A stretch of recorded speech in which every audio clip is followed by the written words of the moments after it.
Where's the fun in waiting? Play Sit and Go tournaments 24/7 only on Ace 2-3. This game involves an element of financial risk and may be addictive. Please play responsibly and at your own risk. Nipah virus का केरल में पहला मामला सामने आने के बाद सरकार की चिंता बढ़ गई है, क्योंकि केरल पहले से ही कोरोना वायरस के मामलों को लेकर जूझ रहा है। निपा वायरस का पहला मामला 1999 में मलेशिया में सामने आया था, वह भी उन लोगों में जो सूअरों का पालन कर रहे थे। इसके बाद से मलेशिया में इस तरह का कोई भी मामला सामने नहीं आया है। 2001 में बांग्लादेश में इसके मामले सामने आए थे, वहीं पूर्वी भारत में भी इसके मामले सामने आए थे। माना जाता है कि ये चमगादड़ की टेरोपस प्रजाति से फैलता है। वहीं कंबोडिया, घाना, मेडागास्कर, फिलीपींस और थाईलैंड में पाई जाने वाली दूसरी चमगादड़ की प्रजातियों से निपा वायरस फैलता है। आखिर निपा वायरस कितना खतरनाक है, ये कितना नुकसान कर सकता है, इस बारे में एम्स के पूर्व निदेशक डॉक्टर अशोक मोहपात्रा ने समझाया।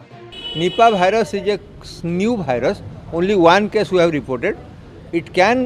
It is not as bad as other virus, but if we are not taking proper steps to see that there is no further contamination and the people should be isolated, Nipah virus can also cause problem. But those are not like influenza, swine flu, bird flu or Asian flu.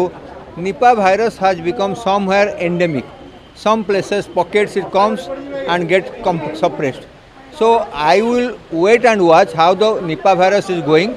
But most important thing is the person who got infected, you separate him out and he should not spread the disease. दरअसल केरल में Nipah virus का मामला कोझिकोड जिले में मिला था। इस कारण 12 साल के एक बच्चे की मौत हो गई थी।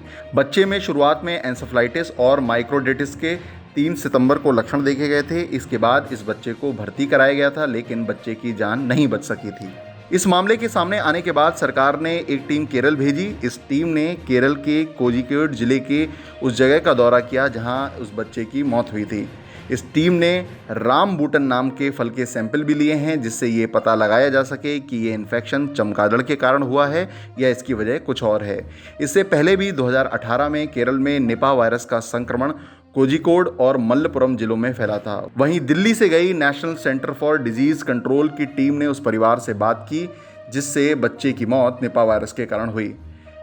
इनमें 18 लोग उस बच्चे के संपर्क में भी आए थे। इस पूरे मामले के सामने आने के बाद केरल की स्वास्थ्य मंत्री वीना जॉर्ज का बयान भी सामने आया। उन्होंने कहा कि कॉन्ट्रैक्ट ट्रेसिंग इलाके में की जा रही है, किसी को घबराने की ज़रूरत नहीं है, लेकिन हमें सावधानी बरतनी होगी।